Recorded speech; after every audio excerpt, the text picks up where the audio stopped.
Good evening everyone. मैं हूं अमन sir, अमन physics Purnia से। और आज हम आपके लिए ऑल्टरनेटिंग करंट चैप्टर के एमसीक्यू क्वेश्चंस का वीडियो सॉल्यूशन लेकर के आया हूं। तो आज के इस वीडियो लेक्चर में लगभग हम 50-55 सवाल को फिर से सॉल्व करने वाले हैं।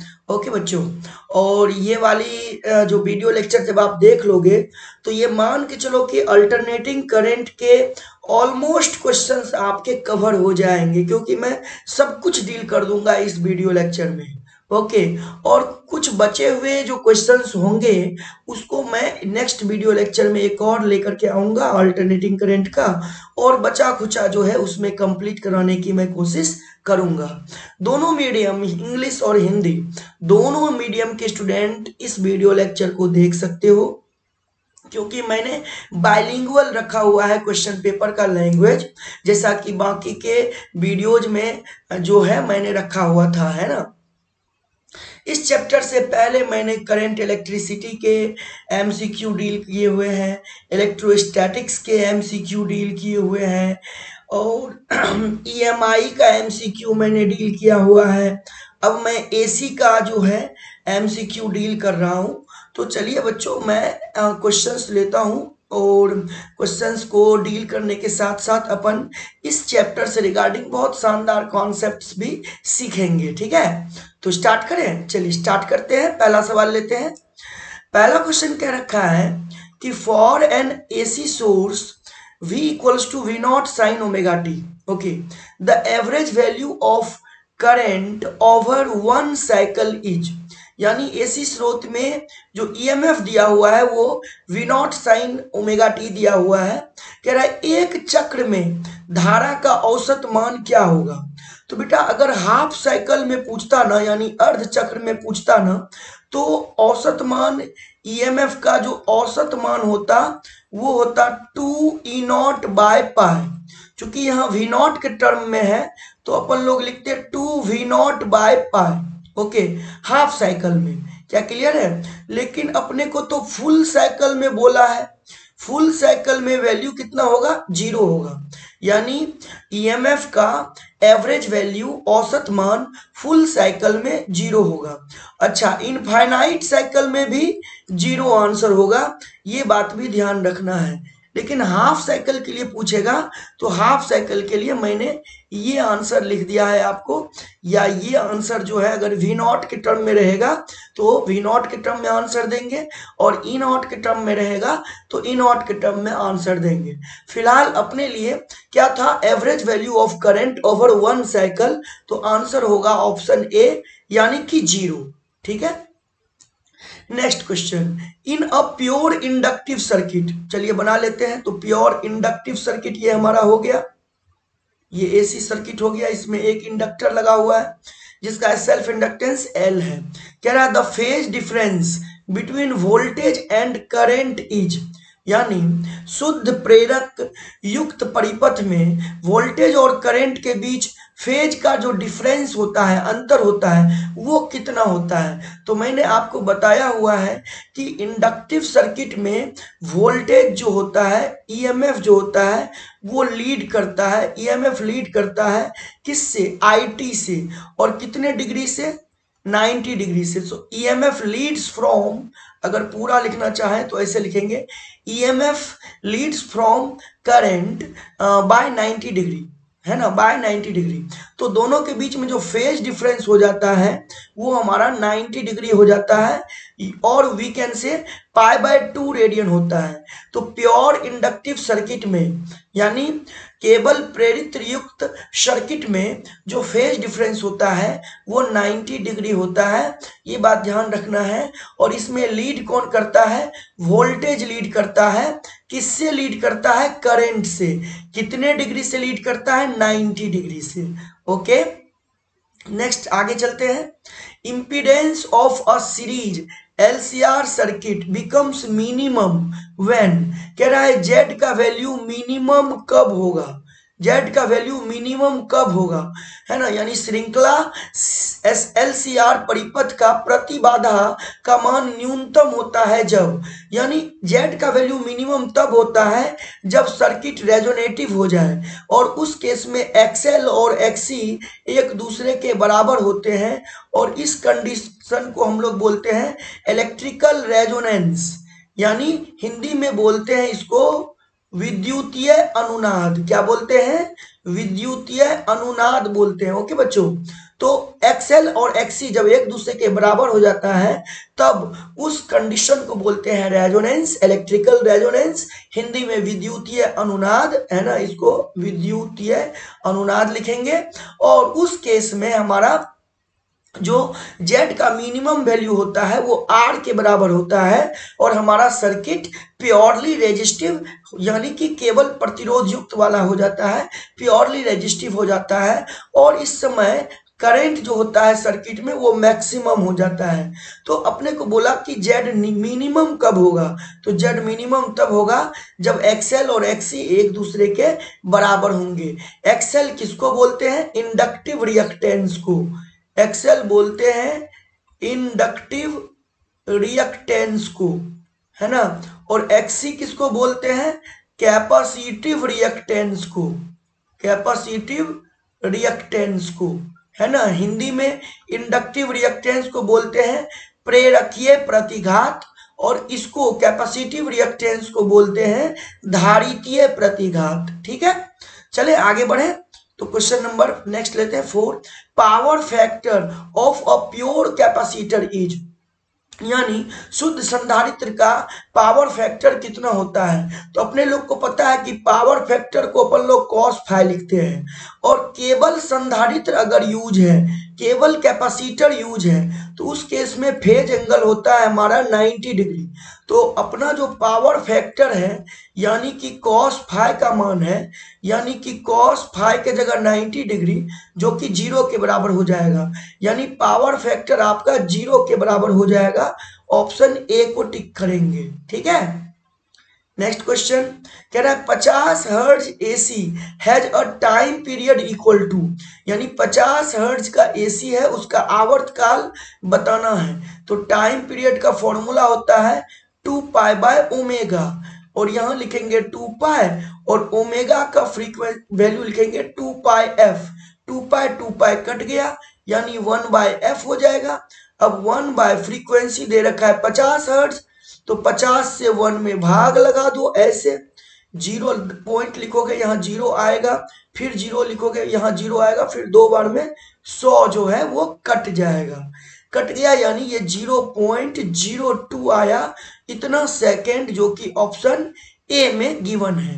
ठीक है बच्चों, next question in series resonance current becomes, कह रहा है यदि श्रृंखला परिपथ हो और उसमें अनुनाद हो रहा हो, रेजोनेंस हो रहा हो, तो धारा क्या हो जाता है? अभी मैंने बताया था करंट जो होता है रेजोनेंस कंडीशन में मैक्सिमम हो जाता है, यानी अधिकतम हो जाता है। ठीक है, next question at resonance impedance of a LCR circuit equals, अनुनाद पर एलसीआर परिपथ का प्रतिबाधा किसके बराबर होता है? तो मैंने बताया था जब रेजोनेंस होता है तब Z जो होता है वो R के बराबर होता है, यानी ऑप्शन ए को टिक करेंगे। ठीक है, next power in AC circuit is maximum when phase angle is, यानी पावर का फॉर्मूला, यानी एसी परिपथ में शक्ति अधिकतम होती है जब फेज एंगल हो। तो पावर का फॉर्मूला मैंने दो तरह से बताया था, E naught I naught cos phi by 2, और या ई आर एम एस, है ना, ये पावर एवरेज का फॉर्मूला है, E R M S I R M S cos phi. तो कह रहा है पावर, ये जो पावर है ये मैक्सिमम हो, तो ये मैक्सिमम कब होगा, अधिकतम कब होगा? जब कॉस फाई का मान 1 होगा, क्योंकि कॉस का मैक्सिमम वैल्यू 1 होता है, 1 से ज्यादा कॉस का वैल्यू मैक्सिमम होता नहीं है। और अगर कॉस का वैल्यू मैक्सिमम होगा तो फाई का वैल्यू 0 डिग्री होगा, क्योंकि कॉस का मान 1 तब होता है जब फाई का वैल्यू 0 डिग्री होता है, यानी ऑप्शन ए होगा। नेक्स्ट क्वेश्चन है, a 10 henry inductor is connected to 50 hertz AC, find inductive reactance. XL का मान पूछा है, यानी 10 हेनरी वाले प्रेरित्र को, जिसको प्रेरक भी बोलते हैं, उसको 50 हर्ट्ज एसी से जोड़ा गया। कह रहा है क्या एक्सएल का मान बताइए। तो एक्सएल बराबर फॉर्मूला होता है ओमेगा एल, और ओमेगा को लिखते हैं अपन लोग 2 पाई एफ गुना एल। तो 2 पाई फ्रीक्वेंसी 50 हर्ट्ज, एल के जगह 10 हेनरी, 50 गुना 2 100 हो जाएगा, 100 गुना 10 1000, और साथ में पाई, इतना ओम हो जाएगा हमारा वो एक्सएल का वैल्यू। ऑप्शन ए को टिक करेंगे, ठीक है ना। बड़े मजेदारी से मैं क्वेश्चन को डील करा रहा हूं, है ना। एक एक चीज को बढ़िया से समझने की कोशिश करिए। भगा भगा के वीडियो देखिएगा तो आप अपना नुकसान करिएगा, क्योंकि बाद में जब मैं ये दिखाऊंगा कि देखो ये क्वेश्चन यहां से मैच किया था और तुमने देखा होता तो नंबर तुम्हारे आए होते, तब बाद में रिपेंट करोगे और यही सोचोगे कि भैया काश देख लिए होते पूरा वीडियो सही तरीके से, है ना। In an AC circuit real power is given by, AC परिपथ में वास्तविक शक्ति किससे दी जाती है। तो वास्तविक शक्ति दी जाती है वी आई कॉस फाई से, ठीक है। Next, a capacitor of 20 microfarad is used in 60 hertz AC, find capacitive reactance। 20 microfarad संधारित्र को 60 हर्ट्ज एसी से जोड़ने पर XC का मान क्या होगा। तो XC का फॉर्मूला यानी कैपेसिटिव रिएक्टेंस का फॉर्मूला होता है 1 by omega C. 1 by omega के जगह 2 पाई एफ इंटू में C कर लो, तो 1 बाय 2 इंटू पाई का मान रख लेते हैं अपन लोग 22 बटा चलो 7 ही रख लेते हैं, ठीक है। फ्रीक्वेंसी जो है वो हमारा 60 दिया हुआ है और कैपेसिटेंस दिया हुआ है 20 माइक्रो फैरेड, माइक्रो की जगह 10 की पावर -6। पहले एक काम कर लेते हैं, तो अपन लोग क्या कर लेते हैं, 7 को ऊपर लेके गए और ये 10 की पावर -6 को ऊपर लेके गए तो +6 हो गया। नीचे में बचा 2 गुना 22 गुना 60 गुना 10। अब ये 1 0 से कटेगा तो ये 10 की पावर 4 बचेगा, यानी ये हो जाएगा 7 गुना 10 की पावर 4। 6 को 2 को 22 से या 6 को 22 से गुना करेंगे तो 132 होगा, और 132 को 2 से गुना करेंगे 264 होगा, है ना। इतना हो गया। अब इसको बाबू आप तो कैलकुलेट कर लो, 7 गुना 7 पे 4 0 रख लो, है ना, और अपॉन में 264 भागा लगाओ और देखो क्या आता है, और इसका आंसर मुझे कमेंट बॉक्स में पिन करके बताओ कि कितना आएगा कमेंट बॉक्स में, है ना। मुझे तो जैसा लग रहा है 200 से 3 बार में जाएगा तो 600 होगा, और चूंकि 64 है तो मुझे लग रहा है ऑप्शन बी इसका सही आंसर होगा। आप एक बार क्रॉस चेक कर लो, देखो ऑप्शन बी है क्या, ठीक है। नेक्स्ट है, voltage across resistor in LCR circuit is in phase with. LCR परिपथ में प्रतिरोधक, रोधक यानी प्रतिरोधक, ठीक है, रेजिस्टर को प्रतिरोधक या रोधक बोलते हैं, पर वोल्टेज किसके साथ फेज में होता है। तो वोल्टेज अक्रॉस रेजिस्टर, रेजिस्टर के अक्रॉस वोल्टेज पूछा है, तो अपने को पता है कि रेजिस्टर के अक्रॉस वोल्टेज का फेज और करंट का फेज दोनों सेम होते हैं, रेजिस्टर के अक्रॉस वोल्टेज का फेज और करंट का फेज दोनों सेम डायरेक्शन यानी सेम फेज में होते हैं, यानी करंट के साथ सेम फेज में वोल्टेज का फेज होगा किसके वाला, रेजिस्टर वाला यानी प्रतिरोध वाला, ठीक है। Which device converts AC to DC, AC को डीसी में कौन डिवाइस बदलता है, तो उसको बोलते हैं रेक्टिफायर। क्या बोलते हैं, रेक्टिफायर। रेक्टिफायर को हिंदी में दिष्टकारी बोलते हैं, ओके। चलिए next question, in a transformer energy is transferred through, transformer में ऊर्जा किस माध्यम से स्थानांतरित होता है, तो वो मैग्नेटिक कपलिंग के द्वारा एनर्जी का ट्रांसफर होता है, okay. Next question, 230 volt 50 hertz AC has peak voltage equal to. तो ये जो 230 वोल्ट दिया हुआ है ना, ये आरएमएस वैल्यू दिया हुआ है बच्चों, 230 volt.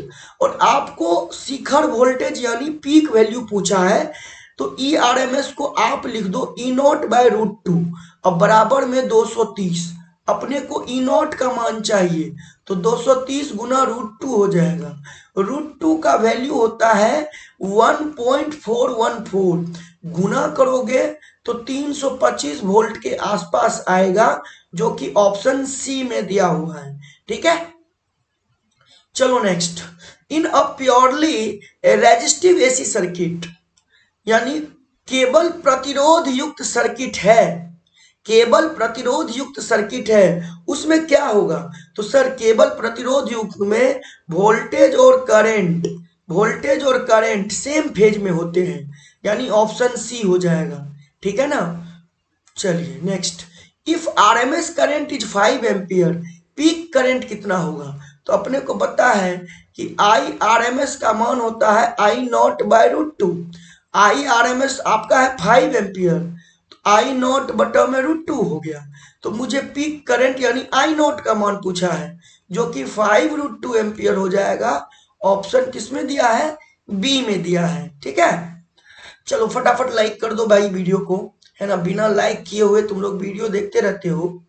Transformer is based on, transformer किसके ऊपर बेस्ड है? तो फैराडे लॉ ऑफ इंडक्शन पे बेस्ड होगा। ये सब तो गलत जवाब है सर।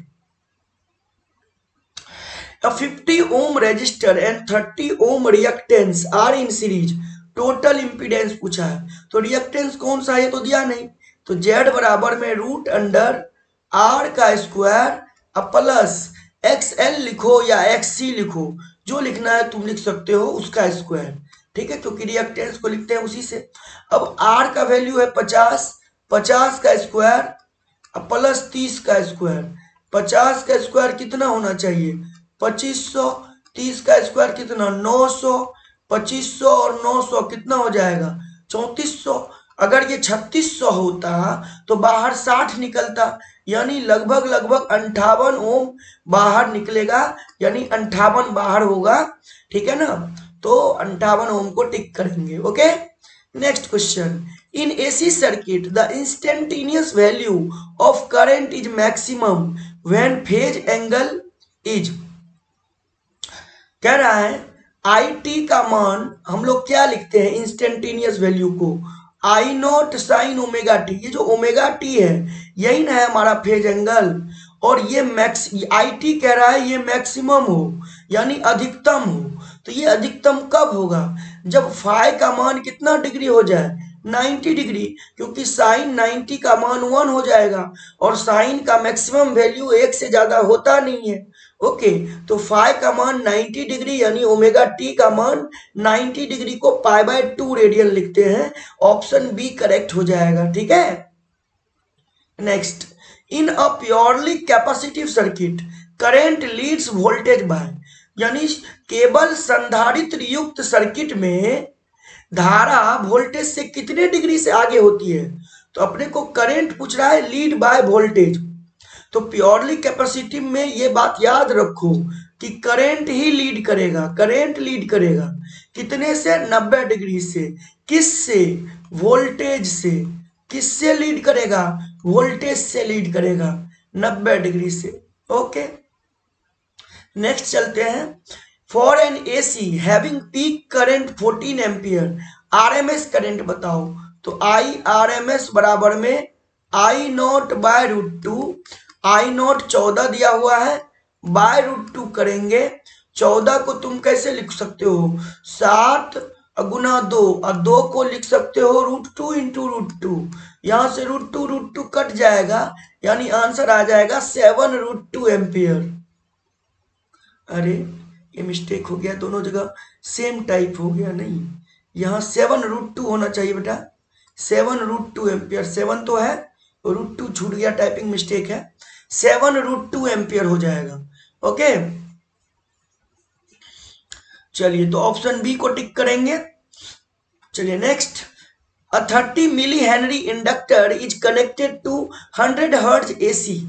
XL का वैल्यू, तो सर XL बराबर में ओमेगा L, ओमेगा के जगह 2 पाई FL, अब यहाँ पे 2 पाई F के जगह 100, L के जगह 30 और मिली है, मिली देखो यहाँ मिली है, तो 10 की पावर -3, 1 0 2 0 3 0 और 10 की पावर -3 खल्लास। तो 2 पाई को 3 से गुना करोगे तो 6 पाई ओम हो जाएगा, जो कि ऑप्शन ए में गिवन है। ठीक है ना बच्चों, चले आगे बढ़े। कह रहा power factor is defined as, लो भाई पावर फैक्टर किसको बोलते हैं, तो सर कॉस फाई को बोलते हैं, यानी कॉस गुना फेज एंगल, फाई जो है वो हमारा फेज एंगल है। और कॉस फाई का फॉर्मूला क्या होता है, R/Z। और कॉस फाई को कैसे लिखते हैं सर, P एवरेज बटा में P RMS, ओके, यानी P वर्चुअल, P RMS को P वर्चुअल भी बोलते हैं। और P क्या है, पावर है, पावर, ठीक है ना। कह रहा है series RL circuit has R का वैल्यू कितना 20 ओम, XL 40 ओम, इंपीडेंस पूछ रहा है कितना होगा, तो RL सर्किट के लिए इंपीडेंस का फॉर्मूला हो जाएगा √XL का स्क्वायर अब प्लस में R स्क्वायर। तो XL का मान 40, ज्यादा दिमाग नहीं लगाना है, 40 का स्क्वायर और 20 का स्क्वायर 1600 हो जाएगा ये। अरे भाई ये देखो ऑप्शन डी, देखो जरा कैलकुलेशन नहीं किया गया है ना, इतने पे छोड़ दिया गया है डी। ये तो कोई रूट दिया हुआ है, ये रूट यहां तक होता, √40 का स्क्वायर और प्लस 20 का स्क्वायर। अच्छा ये एक और चीज हो जाएगा, रूट के अंडर में 2000 ओम भी हो जाएगा, 2000, 1600 और 400, मतलब सी भी सही है और डी भी सही है ना। सी में भी जोड़ने के बाद तो उतना ही आ जाएगा, है कि नहीं, जोड़ देंगे तो उतना ही आ जाएगा। ओके चलिए सी और डी दोनों सही है, पर मैंने टिक कर दिया यहाँ पे, ठीक है ना, क्योंकि यहाँ देखो यहाँ ये रूट दिया हुआ और बाद में ब्रैकेट है, इसका मतलब रूट जो है वो पूरे पे है, रूट जो है वो पूरे पे है, ठीक है।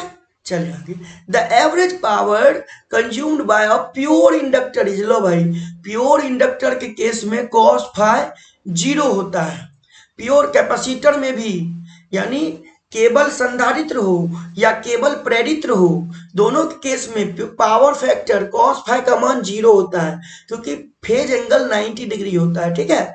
तो पावर एवरेज पूछा है क्या होगा, तो पावर एवरेज तुम लिख लो IRMS ERMS कॉस फाई, चूंकि कॉस फाई का मान 0 है तो पावर एवरेज भी क्या होगा, 0 होगा, ऑप्शन ए।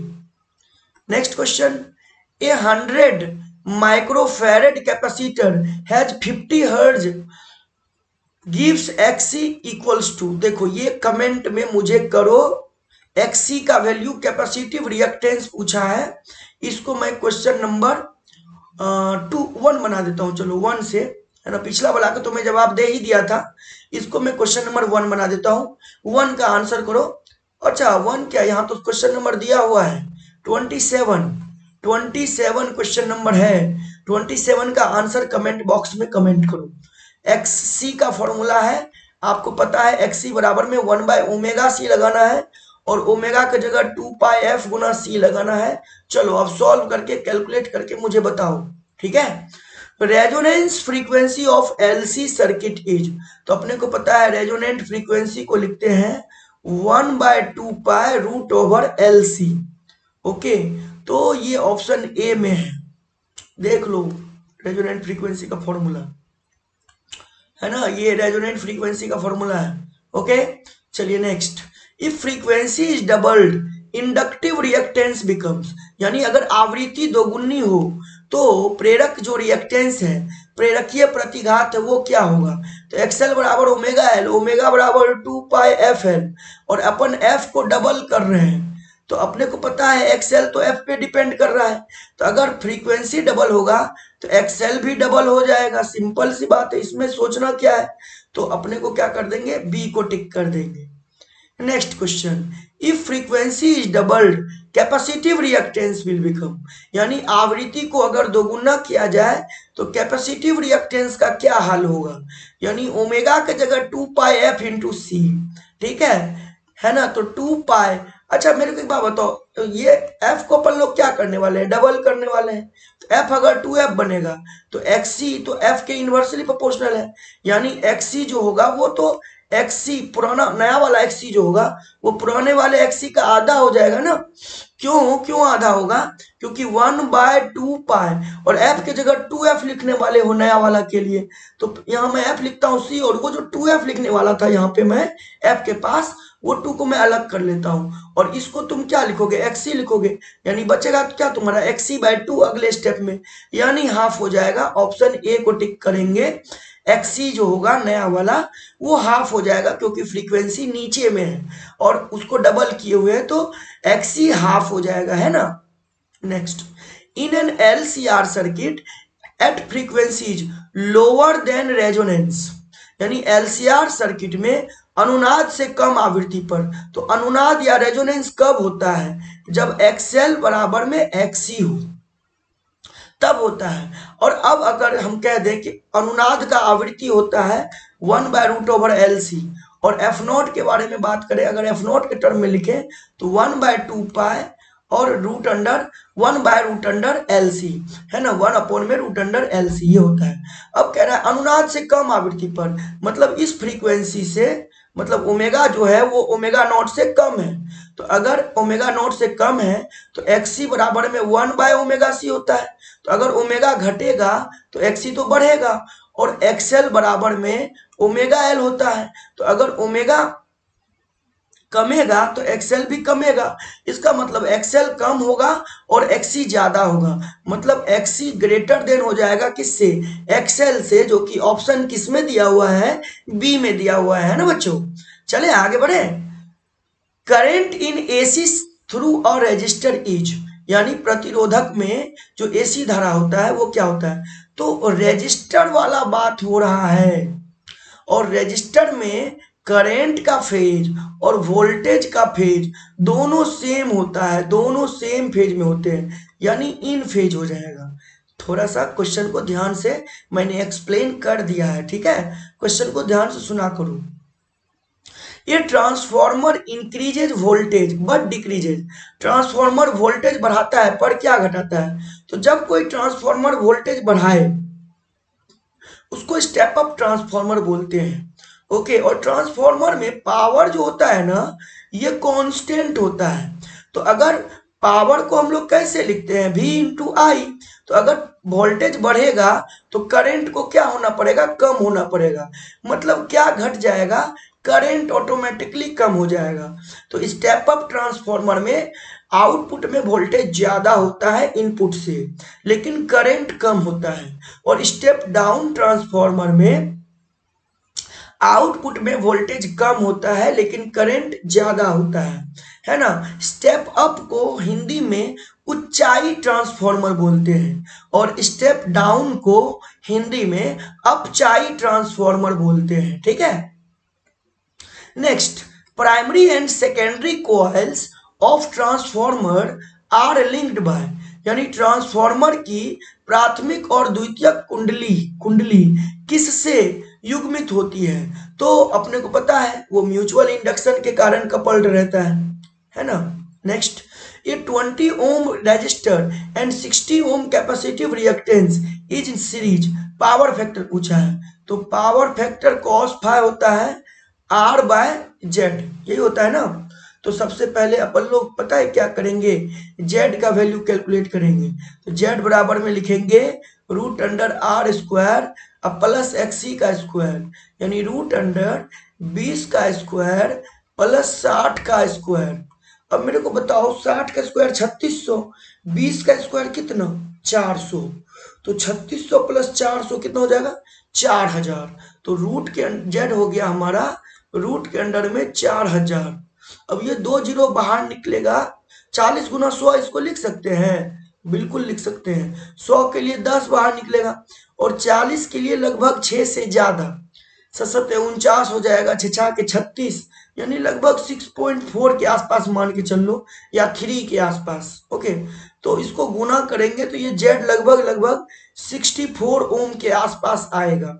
अब R का मान है 20 और Z की जगह 64, तो भागा लगाएंगे यानी 1/3 के आसपास, और जब उसको सॉल्व करेंगे तो वो 0.316 के आसपास आएगा आपका आंसर। ओके, और पावर फैक्टर यूनिट लेस होता है, डायमेंशन लेस होता है, और इसकी वैल्यू रेंज करती है, बिलोंग करती है 0 से लेकर के, इसको ऐसे लिखता हूं, cos फाई की वैल्यू 0 से लेकर के 1 तक बिलोंग करती है। ओके, चलिए तो नेक्स्ट क्वेश्चन है question number 36। Energy stored in the inductor is, लो भाई, प्रेरित्र में संग्रहित ऊर्जा क्या होता है, half L I square, option A. Next question, in a purely inductive AC circuit RMS voltage 100 volt है, आरएमएस करंट 2 एम्पियर है, पावर क्या होगा?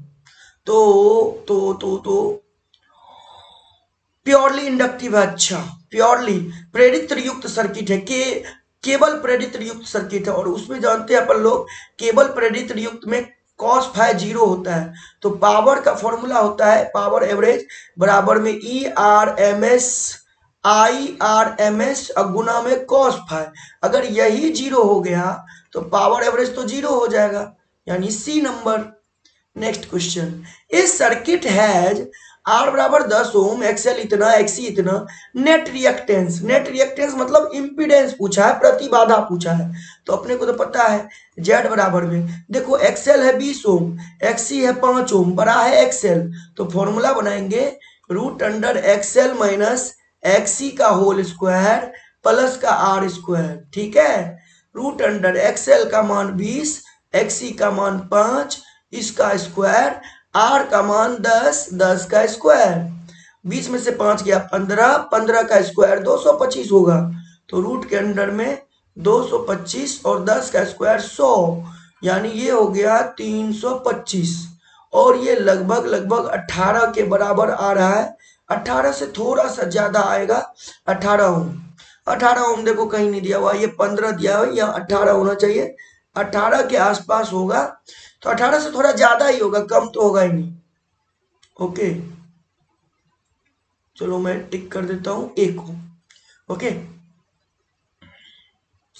नेक्स्ट क्वेश्चन है, इफ एक्सएल बराबर में एक्सी सर्किट बिकम्स, तो एक्सएल जब एक्सी के बराबर होता है तो रेजोनेटिव सर्किट हो जाता है, कैसा सर्किट, रेजोनेटिव, यानी अनुनादी सर्किट हो जाता है, और उस केस में हमारा जेड जो होता है वो केवल आर के बराबर होता है, यानी प्योरली रेजिस्टिव सर्किट हो जाएगा, केवल प्रतिरोध युक्त सर्किट हो जाएगा, प्योरली रेजिस्टिव सर्किट हो जाएगा, यानी ऑप्शन सी को टिक करेंगे, ठीक है।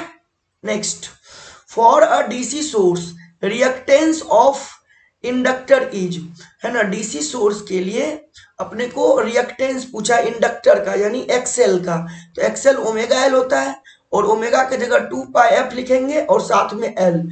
अब डीसी की अगर बात करें तो डीसी के लिए एफ 0 होता है, तो जैसे ही एफ 0 रखेंगे एक्सएल का मान 0 आ जाएगा, 0 यानी ऑप्शन बी में। For a DC source reactance of capacitor is, तो एक्सी बराबर में 1/ओमेगा-सी होता है, 1/2 पाई एफ सी होगा, डीसी के लिए एफ 0 फ्रीक्वेंसी 0, तो 1/0 इनफाइनाइट हो जाएगा, यानी ऑप्शन बी, ठीक है ना। तो जो भी बच्चे हमारे इस वीडियो को देख रहे हैं, पहली बार हमारे इस चैनल पे आए हैं, मैं आपको बता दूं कि अभी तक अपन लोग इतने सारे क्वेश्चंस किए हैं, इससे पहले भी मैंने कई सारा वीडियो लेक्चर अपलोड किया हुआ है, आप चैनल में जाएं, बहुत सारा वीडियो लेक्चर रिसेंटली अपलोड हुआ है, इंग्लिश मीडियम है तो प्लेलिस्ट में खोजें, इंग्लिश मीडियम के सारे क्वेश्चन मिल जाएंगे, पुराने साल के भी क्वेश्चन मिल जाएंगे, जरूरी नहीं है कि अभी जो मैं क्वेश्चन करा रहा हूँ ये क्वेश्चन और पहले वाले क्वेश्चन मैच कर रहे हो, बिल्कुल ऐसा नहीं होगा, बहुत कम कॉमन क्वेश्चन होंगे जो मैच करेंगे, अदरवाइज आपका रिवीजन ही तो होगा। आप फालतू चीज देखने के बजाय, अभी एग्जाम टाइम चल रहा है तो ऐसी चीजों को देखो जिससे आपका स्कोर अच्छा हो, रिजल्ट अच्छा हो, ताकि लोगों को बताने में भी गर्व से बताएं, प्राउड फील हो रिजल्ट को लेकर के भी, और आपका जो आपके जो पेरेंट्स हैं उनको भी बहुत अच्छा लगे कि चलो बेटा, है ना, हमारा बच्चा बहुत अच्छा स्कोर किया है। ओके, तो वीडियो चैनल पे अपलोडेड है, बहुत सारे हैं, आप एक एक करके समय निकालते हुए देख लो, और कम से कम 2 बार जरूर देखना होगा, है ना, तो 2 बार वीडियो जरूर देखिए, ओके। और उससे क्या होगा, रिवीजन हो जाएगा, यहाँ बैठेगा, यहाँ बैठाना जरूरी है क्योंकि डाटा बदल सकता है, कॉन्सेप्ट वही रहेगा। इसीलिए समझते हुए सीखिए वीडियो को, भगा के नहीं। होमवर्क नहीं करना है, सीखना है। आई बात समझ में ना। Power factor of RL circuit is, तो आरएल सर्किट है उसका पावर फैक्टर पूछा है। क्योंकि सर्किट में दो कंपोनेंट लग गए, एक इंडक्टर एक रेजिस्टर। तो अब सर्किट का जो रेजिस्टेंस होगा उसको इंपीडेंस बोलेंगे, जिसको हम लोग लिखेंगे root under XL square plus R square, ठीक है। और कॉस फाइव को हम लोग लिखेंगे आर बटन में जेड। तो वो तो ऑप्शन ए में है, बात खत्म। Next, a choke coil is use to, तो चोक क्वाइल का काम होता है, चोक कुंडली का काम होता है करंट को रिड्यूस करना, ठीक है। When instantaneous power in AC becomes negative, it indicates, क्या कह रहा है, अगर एसी सर्किट में इंस्टेंटेनियस पावर नेगेटिव हो जाए तो इसका मतलब यह है कि पावर को डिलीवर कर दिया गया, रिटर्न यानी बैक डिलीवर किया गया, ठीक है। Skin effect in AC increases with, AC में स्किन प्रभाव किसके साथ बढ़ता है, तो वो हाई फ्रीक्वेंसी के साथ, यानी हाई फ्रीक्वेंसी एसी में स्किन इफेक्ट ज्यादा होता है, okay. Next, power factor is unity when phase angle is, ओहो कितना आसान है। पावर फैक्टर कॉस फाइव को बोलते हैं और कह रहा है ये 1 है। ये 1 कब होगा, जब फाइव का मान 0 डिग्री होगा, यानी option C. Which AC instruments gives RMS value, कह रहा है आरएमएस वैल्यू कौन देता है, तो उसको हम लोग हॉट वायर इंस्ट्रूमेंट बोलते हैं। क्या बोलते हैं, हॉट वायर इंस्ट्रूमेंट एसी का आरएमएस वैल्यू देता है ये, ठीक है। कह रहा है नेक्स्ट क्वेश्चन, इफ आई बराबर में 10 sign 100 pi T, RMS value बताओ। तो अपने को आई का इक्वेशन दिया हुआ है ना, 10 साइन 100 पाई टी, ठीक है। तो आरएमएस वैल्यू पूछा है, तो ये जो 10 है ये आई नॉट का मान है, 10 एम्पियर, ओके। और आई आरएमएस होता है आई नॉट बाय √2, आई नॉट यानी 10 बटा में √2 मतलब कितना, सॉल्व करेंगे काटेंगे कितना आएगा, 5√2 एम्पियर, 5√2 ऑप्शन डी में है, ओके। अच्छा, आपसे पूछेगा ओमेगा बताओ कितना होगा, तो ओमेगा हो जाएगा 100 पाई रेडियन पर सेकेंड। आपसे पूछेगा फ्रीक्वेंसी बताओ कितना होगा, तो ओमेगा के जगह पे आप लिख देना 2πf और उसको 100 पाई के बराबर कर लेना। पाई से पाई कटेगा, 2 से कटेगा 50 बार में, यानी फ्रीक्वेंसी हो जाएगा 50 हर्ट्ज, ओके। तो एडिशनली मैंने ये सारी चीजें बता दी आपको, ठीक है। Next, A 220 volt AC has peak voltage, यानी 220 वोल्ट जो ये दिया हुआ है एसी का, ये आरएमएस वैल्यू दिया हुआ है, पीक में पीक लिख देगा आपको, ओके। और यहाँ पीक वैल्यू पूछा है, तो ई नॉट बराबर में √2 गुना में ई आरएमएस होता है, यानी 50 नहीं, 50 तो है भी नहीं, 220 √2 लिख देंगे। और √2 का मान होता है 1.414, गुना करोगे तो 311 वोल्ट के आसपास बैठेगा, यानी ऑप्शन बी हो जाएगा, ठीक है बच्चों। चले नेक्स्ट क्वेश्चन पे। क्वेश्चन है, transformers do not work on, किस पर काम नहीं करता है, डीसी पे काम नहीं करता है ना। At resonance voltage across inductor equals, यानी रेजोनेंस पे इंडक्टर के अक्रॉस जो वोल्टेज होता है वो किसके बराबर होता है, तो वोल्टेज अक्रॉस कैपेसिटर के, क्योंकि एक्सएल एक्सी के बराबर है ना। तो इसके अक्रॉस वोल्टेज और इसके अक्रॉस वोल्टेज, कैपेसिटर के अक्रॉस वोल्टेज और इंडक्टर के अक्रॉस वोल्टेज दोनों एक दूसरे के बराबर होते हैं, ठीक है। कब, जब रेजोनेंस होता है तब। Next, mutual induction depends on, तो अपन लोग जानते हैं ना कि म्यूचुअल इंडक्शन किसके ऊपर डिपेंड करता है, डिस्टेंस बिटवीन कॉइल पे भी, ओरिएंटेशन ऑफ कॉइल पे भी, नंबर ऑफ टर्न पे भी, यानी ऑल ऑफ दीज हो जाएगा D number. Which of the following reduces AD current, AD current इनमें से किसके द्वारा कम होता है, तो एडी करेंट को कम करने के लिए अपन लोग लैमिनेटेड कोर लगाते हैं, है ना। लैमिनेटेड कोर यानी परतदार क्रोड या परतदार कोर वो लगाते हैं, ठीक है।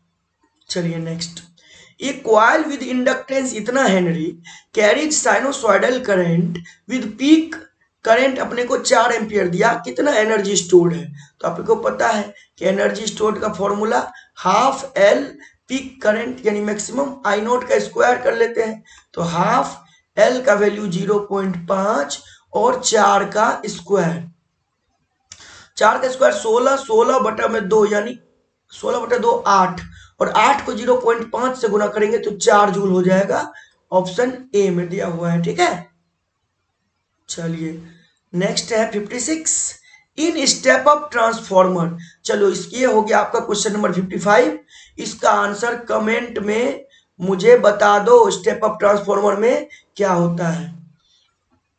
Next question, copper loss in transformer depends on. Copper loss transformer में जो होता है वो किस पर निर्भर करता है, करंट पर बिल्कुल, रेजिस्टेंस पर बिल्कुल, आई स्क्वायर आर पर ये भी होगा, यानी ऑल ऑफ दीज को करेक्ट करेंगे। ठीक है, तीनों पे करता है। Okay next, a coil having 50 turns and flux changes by 0.1 weber in 0.01 second, EMF कितना होगा, तो अपने को पता है ईएमएफ कितना होगा, तो 50 टर्न दिया हुआ है, तो ईएमएफ का चलो मैग्नीट्यूड में काम कर लेते हैं, N D phi by D T, इसको अपन लोग N delta phi by D T delta T भी लिख सकते हैं, तो एन का मान 50, फ्लक्स का चेंज कितना हो रहा है 0.1 वेबर से, कितने सेकेंड में 0.01 सेकेंड में, पॉइंट को हटाओ ऊपर 100 रखो, इस पॉइंट को हटाओ नीचे 10 रखो, एक जीरो से एक जीरो हटाओ, 50 को 10 से गुना करो 500 वोल्ट हो जाएगा, ऑप्शन सी को टिक करो। एंड फाइनली हम लोग लास्ट क्वेश्चन पे आ गए हैं, आज का लास्ट क्वेश्चन है ये, तो चेहरे पे थोड़ा सा खुशी ले आओ क्योंकि लास्ट क्वेश्चन तुम लोग सॉल्व कर दिए हो, है ना, लास्ट तक पहुंच गए हो। Power consumed in pure resistor in AC is, pure resistor circuit में कॉस फाई 1 होता है, याद रखना है, अगर कॉस फाई 1 है तो पावर कंज्यूम्ड हो जाएगा ई आर एम एस गुना आई आर एम एस गुना में कॉस फाई, इसका मान 1 यानी भी गुना आई, और भी गुना आई का वैल्यू जो आएगा मैक्सिमम होगा, क्योंकि कॉस फाई का अपन लोगों ने मैक्सिमम वैल्यू लिखा है जो कि 1 है, तो पावर जो आएगा वो मैक्सिमम आएगा यानी अधिकतम होगा किस सर्किट में, केवल प्रतिरोध युक्त सर्किट में, केवल प्रतिरोध युक्त सर्किट में पावर जो होगा वो मैक्सिमम होगा, है ना, केवल प्रतिरोध युक्त एसी सर्किट में जो पावर कंज्यूम्ड होगा वो मैक्सिमम होगा। ओके, तो कुल मिलाकर के बच्चों आज आपने देखा कि किस तरह से ऑल्टरनेटिंग करंट आपका रिवाइज हो गया, हर एक टॉपिक लिया हूँ, बहुत सारी चीज लिया हूँ, फिर भी कुछ चीज तो छूट जाता है, मैं एक 1 शॉट भी डालने वाला हूँ हर चैप्टर का, तो उसको भी मैं कराऊंगा, और फिर मैं असाइनमेंट के भी इंपॉर्टेंट लॉन्ग क्वेश्चंस कराऊंगा जो एग्जाम में आपको देखने को मिलेगा, हिंदी मीडियम के लिए खास करके कराऊंगा। ओके, क्योंकि हिंदी मीडियम के बहुत सारे बच्चे वीक होते हैं, है ना, और गलत जगह कोचिंग धर लेने से, गलत जगह कोचिंग पकड़ लेने से क्या होता है कि उनका कोर्स भी कंप्लीट नहीं हो पाता ऐसे बच्चों का, और बाद में वो रिपेंट करते हैं, पछताते हैं कि काश सही जगह कोचिंग पकड़े होते। तो अभी भी समय खराब नहीं हुआ है, समय लेट नहीं हुआ है, आप इन वीडियोज को देखें, उससे फायदा उठाएं ताकि आपका स्कोर अच्छा से अच्छा हो सके, है ना। अमन फिजिक्स पूर्णिया में बने रहने के लिए आप सभी बच्चों का बहुत बहुत धन्यवाद। आप हमारे चैनल को लाइक शेयर और चैनल को सब्सक्राइब कर दीजिए, वीडियोज को लाइक करके शेयर कर दीजिए अपने सोशल मीडिया अकाउंट पे, जहां भी आप कर सकते हैं, जो भी आप एफर्ट लगा सकते हैं अपनी तरफ से वो लगा दीजिए please. Thank you so much.